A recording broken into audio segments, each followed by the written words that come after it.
నమస్కారం. మాఘ పురాణం 7వ రోజు పారాయణలోకి వచ్చాం. ఈరోజు మాఘ శుద్ధ సప్తమి, రథసప్తమిగా చాలా అద్భుతమైన పర్వదినంగా జరుపుకుంటాం. రథసప్తమి రోజున మామూలుగా మాఘమాసంలో ఎలా ఉదయకాలం పొద్దున్నే లేవాలో సప్తమి రోజున కూడా ఉదయమే లేచి ముకుందా జ్యువెలర్స్ తెలంగాణలో మొట్టమొదటి ఫ్యాక్టరీ అవుట్లెట్ మన కొత్తపేటలో ఫిబ్రవరి 14న గొప్ప శుభారంభం. ఆవు పాలతోటి పాయసం వండి సూర్యుడికి నివేదన చేయమని చెప్పబడింది.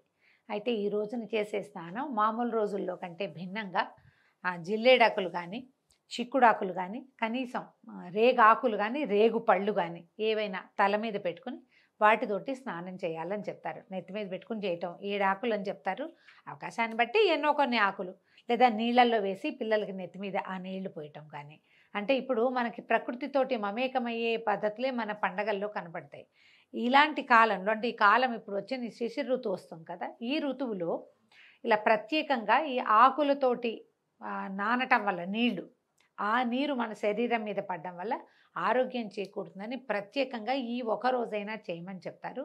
ఇట్లాంటి ప్రత్యేక స్నాన దివసాలకి కొన్ని చెప్పబడతాయి కదా, ఇది కూడా అలాంటిదన్నమాట. ఈ సప్తమి రోజున జిల్లేడాకులు, రేగాకులు, మీ అవకాశాన్ని బట్టి చిక్కుడాకులతోటి స్నానం చేయటం అభ్యంగనాలు కాదండి, తల స్నానం అనే చెప్పబడుతుంది.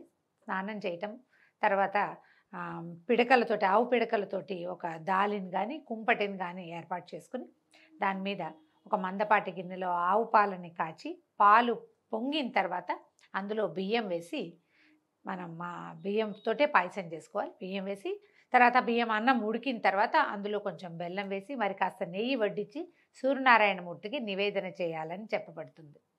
మన ఇంట్లో ఉండక్కర్లా ఈ విధానం. మామూలుగా ఏంటంటే మనం కొన్ని పండగలు పద్ధతులు చెప్పుకుంటాం, మన ఇళ్లలో ఉంటే చేయాలి, లేకపోతే చేయకూడదు, చెయ్యము, భయం మనకి. కానీ ఈ విషయంలో భయపడాల్సిన పనే లేదు. సూర్యారాధన చాలా విశేషమైనది. కొద్దిగా ఇంత పాయసం 3 గుప్పెళ్ళు అంటే 3 గుప్పెళ్ళు ఎంత వస్తుంది, ఒక చిన్న గ్లాసు బియ్యం వస్తాయి అంతే. దాంతో పాయసం చేసి సూర్యభగవానుడికి మనకు ప్రత్యక్షంగా నారాయణమూర్తి కనపడుతుంటే మరీ మంచిది. ఎండ పడే చోట కూర్చుని ఈ పూజా విధానం చేసుకుంటే చాలా విశేషంగా మంచిది. లేదా మనకు అవకాశం లేదు, మన బాల్కనీస్లోకి ఎండ రాదు, ఇంట్లో అయినా సరే భగవత్ సాన్నిధ్యంలో మనం ఎక్కడ పూజ పెట్టుకుంటామో, ఎక్కడ దిగుడు ఉందో మనకి, అక్కడ మనం కొద్దిగా చిన్న ముగ్గేసి ఈ పాయసాన్ని పెట్టుకుని అందులో స్వామికి నివేదన చేసుకోవడం. సూర్యారాధన అంటే సూర్యమండలాష్టకాలు ఉన్నాయి, చాలా మంచి మంచి స్తోత్రాలు. తర్వాత సవితృమండలాష్టకం ఉంది, లేకపోతే మన ఆదిత్య హృదయం లాంటివి చదువుకోవచ్చు. సూర్య శతకాలు అవి కూడా ఉన్నాయి, అవన్నీ చదవగలము లేము. సులువుగా మనకు దొరికేవి ఇవి. సూర్యమండలాష్టకం దొరుకుతుంది. తర్వాత ఏమో ఆదిత్య హృదయం ఇంచుమించు ఇవాళ రేపు అందరికీ వచ్చింది. మొన్న కరోనా వచ్చిన తర్వాత చాలామంది ఆదిత్య హృదయం శ్రద్ధగా నేర్చుకున్నారు. ఆరోగ్యం భాస్కరాది చేత్ అన్నారు. ఆరోగ్యం ఎప్పుడు సూర్యుడి నుంచే వస్తుంది మనకి. ఏదైనా చక్కగా మంచి స్తోత్రం చదువుకోవటం, స్వామికి మనం చేసిన నివేదనని, పాయసాన్ని నివేదన చేయటం, జీడిపప్పులు అవి వేయకుండా ఒట్టిగా ఉడికించిన పాలతోటి ఉడికించిన అన్న నివేదన అనమాట. బెల్లం వేసి దానికి అమ్మగా తీయగా రుచిగా చేస్తాం. కొంచెం మరి కాస్త నెయ్యి వడ్డించి స్వామికి నివేదన చేసుకోవచ్చు. ఈ రకంగా చేయటం వల్ల ఈ ప్రసాదాన్ని చిక్కుడు ఆకుల్లో కనుక తీసుకుంటే చాలా మంచిదట. చిక్కుడు ఆకుల రసం ఆరోగ్యానికి మంచిది. విడిగా మనం ఇంకే రకంగానూ తీసుకోలేకపోతాం. వేడివేడి పాయసాన్ని, పాల పాయసాన్ని చిక్కుడాకు మీద పెట్టి ప్రసాదంగా ఇవ్వాలి. ఎంతమందికి ప్రసాద వినిమయం చేయగలిగితే అంత మంచిదండి. మేము ఈ అవకాశాన్ని బట్టి చూడండి. అయితే ఈ పూట మనం అధ్యాయంలోకి వస్తే ఏం చెప్తున్నారు, మనం ముందు కథలో విన్నాం. దిలీప మహారాజుకి వశిష్ఠ మహర్షి ఈ కథని తెలియజేస్తున్నారు. మృగశృంగుడు అనే అతను, ఈ మృగశృంగుడు ఎవరు, కౌత్సుడనే బ్రాహ్మణ కుమారుడు. అతనికి వివాహం నిశ్చయింపబడింది సుశీల అనే అమ్మాయితోటి. ఆ అమ్మాయి ఒకరోజు మాఘమాసంలో స్నానం చేయడానికి నదీ తీరానికి వచ్చినప్పుడు ఆమె స్నేహితురాళ్లతో సహా ఒక ఏనుగు భయంతో దిగుడు బావిలో పడిపోయి మరణించింది. అయితే ఆ ఏనుగు నుంచి మరణించిన అమ్మాయిల్ని రక్షించడం కోసం ఈయన ఏం చేశాడు, నదిలోకి దిగి తపస్సు చేయటం మొదలుపెట్టాడు. మృగశృంగుడు తపస్సు చేస్తున్న దగ్గరికి ఏనుగు వచ్చేసరికల్లా మాఘ మాసంలో అది నదీ స్నానంలోకి లాగా చేయటం, అంటే నదిలోకి దిగటం వల్ల, తర్వాత మృగశృంగుడు తన చేతితోటి వదిలిపెట్టినటువంటి నీటి వల్ల, అతని స్పర్శ వల్ల ఏనుగుకి శాప విమోచనమయ్యి ఒక గంధర్వ దేవతగా మారిపోయి వెళ్ళిపోయింది పైకి. వెళ్ళిపోయిన తర్వాత ఏం చేస్తున్నాడో చూద్దాం. ఏనుగుకి శాప విమోచనమైన తర్వాత మరలా మృగశృంగుడు కావేరీ నదిలో దిగి లోపలికి వెళ్ళి అర్థాంతరంగా మృతి చెందిన ఆ 3 కన్యకామణుల గురించి ఘోరమైన తపస్సు చేయటం మొదలుపెట్టాడు. ఇతనికి తపస్సు ప్రాక్టీస్ ఉంది. ఇంతకు ముందు కూడా చాలా కాలం తపస్సు చేసే శ్రీమన్నారాయణుణ్ణి ప్రత్యక్షం చేసుకున్నాడు ఇతను. ఇప్పుడు యమధర్మరాజు కోసం తపస్సు చేయటం మొదలుపెట్టాడట. అనేక సంవత్సరాలు మాఘమాసంలో మాఘ స్నానాలు చేయటం వల్ల ఇతనికి త్వరగా తను ఏ దేవతను ఉద్దేశించి తపస్సు చేస్తున్నాడో వారిని ప్రత్యక్షం చేసుకోగలిగేటువంటి సిద్ధి లభించింది.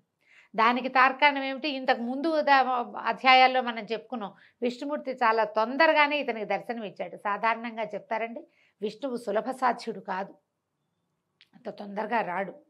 శివుడు సులభ సాధ్యుడు, శివుడిని తొందరగా ప్రత్యక్షం చేసుకోవచ్చు, విష్ణువుని ప్రత్యక్షం చేసుకోవడం కష్టం. కానీ మాఘ స్నానాలు చేసిన వాళ్ళకి, మాఘమాసంలో ఇలా ఆదిత్య మాసంలో తప్పకుండా నది స్నానం చేసిన వాడికి ఆ అవకాశం లభిస్తుంది. వాడి పుణ్యబలం ఎక్కువగా ఉంటుంది.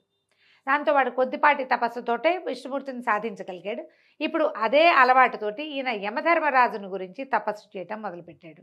ఎలాగైనా ఆ ముగ్గురు కన్యల్ని బతికించాలనే పట్టుదలతోటి మహాతీవ్రమైన తపస్సు చేశాడట. తదేక దీక్షతోనూ నిశ్చల మనస్సుతోనూ ఘోర తపస్సు చేస్తున్న మృగశృంగునికి యముడు ప్రత్యక్షమై, వత్స, నీ తపస్సుకు కఠోర దీక్షకు కడు సంతోషించాను. నీ ధ్యానము అమోఘమైనది. ఈ ముగ్గురు స్త్రీలను కాపాడాలనే నీ పరోపకార పరాయణతకు ముగ్ధుడినయ్యాను. మృగశృంగ, ఒక యమధర్మరాజు గురించి ఇంతటి ఘోర తపస్సు ఎవ్వరూ చేసి ఉండలేదు. సాధారణంగా మనం తపస్సులు అనగానే బ్రహ్మ విష్ణు మహేశ్వరుల కోసమే చూస్తాం. విష్ణువు గురించి తపస్సు తక్కువేనండి, వాళ్ళు చాలా ప్రత్యేకమైన వాళ్ళు, చాలా తక్కువ. కానీ మనకి కథల్లో ఎప్పుడు పురాణాల్లో ఏం చెప్పబడుతుంది? రాక్షసులందరూ లేదా బ్రహ్మదేవుని పట్టుకుంటారు లేదా పరమేశ్వరుని పట్టుకుంటారు. అవి కూడా విచిత్ర గాథలుగానే పరిణమించి కనపడుతుంటాయి మనకి. విష్ణు భక్తితో తపస్సు చేసిన వాళ్ళు మనకు బాగా ప్రత్యేకంగా మనకు కనపడేది ధ్రువుడు.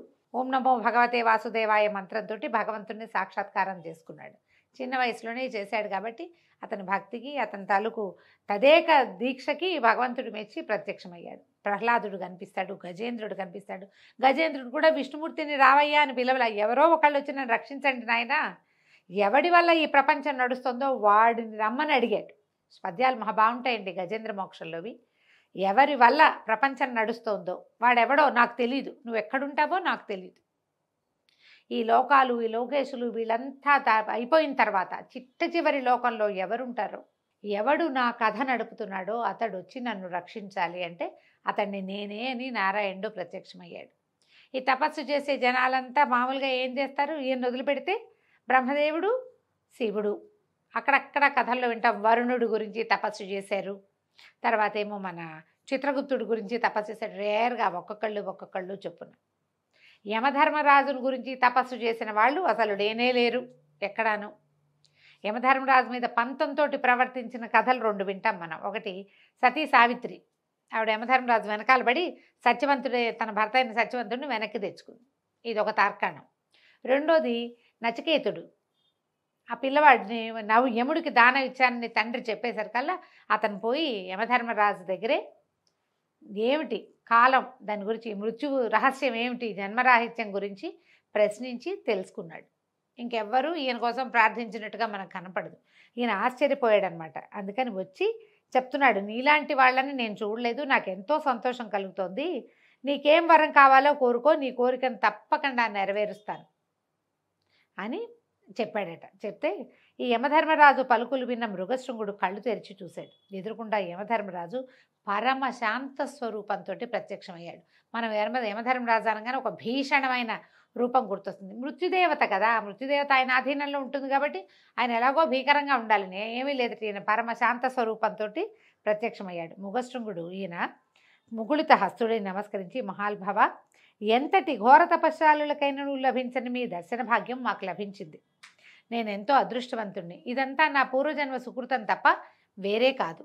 మహామహులకు సైతము లభ్యం కాని మీ దర్శన భాగ్యం సామాన్యుడినైనా నాకు లభించడంతో నేను మిక్కిలి సంతుష్టాంతరంగుణ్ణైతిని. ఇది చూడండి, యమధర్మరాజుని నేకడైతో చూసేవాళ్ళు ఎవరు ఉండరు. మరణానంతరమే ప్రతి వాళ్ళని చూస్తాం.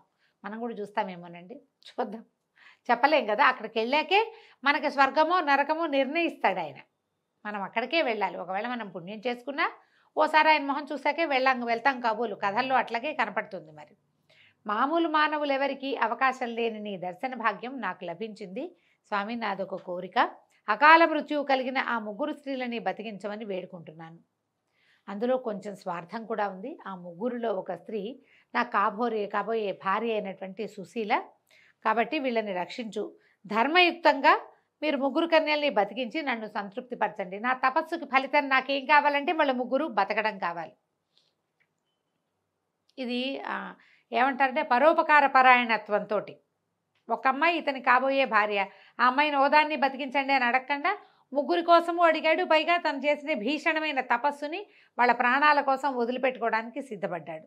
మృగశృంగుని వచనాలు విని అతని ధర్మ సూక్ష్మతకు మిక్కిలి సంతసించి దయార్ద్ర హృదయుడైనటువంటి యముడు, విప్రోత్తమ, నీ భక్తికి పరోపకారానికి మెచ్చితిని, నీకు శుభం కలుగాక అని దీవించి ఆ ముగ్గురు కన్యకల్ని బతికించాడు. యముడు తలుచుకుంటే ప్రాణాలకి ఏం కొదవండి. ఆయన వాళ్ళ జీవాలని పైనుంచి పిలిపించి ముగ్గురులోంచి బయటకు వచ్చిన ముగ్గురి జీవాలని వాళ్ళ శరీరాల్లోకి ప్రవేశపెట్టాడు. అయితే ఇప్పుడు మనకి కథ మీద మనకు రకరకాల డౌట్లు వస్తాయండి. పురాణాల మీద పెద్దగా ప్రశ్నించకూడదు, పురాణాల ప్రశ్న వేయకూడదు. మనం వీళ్ళు మరణించారు, వాళ్ళకి ఉత్తరక్రియలు జరిగినాయా లేదా, జరగచ్చు, ఏంది ఉత్తరక్రియలు చేయొద్దు నేను చెప్తానన్నాడు. మామూలుగా మానవుల శరీరాలు ఎంతవరకు నిలబెంటాయండి? మనలాగా ఐస్ బాక్సులు అవి ఉండే రోజులు కావు కదా. ఈయనేమో భీషణమైన తపస్సు చేశాడంటారు.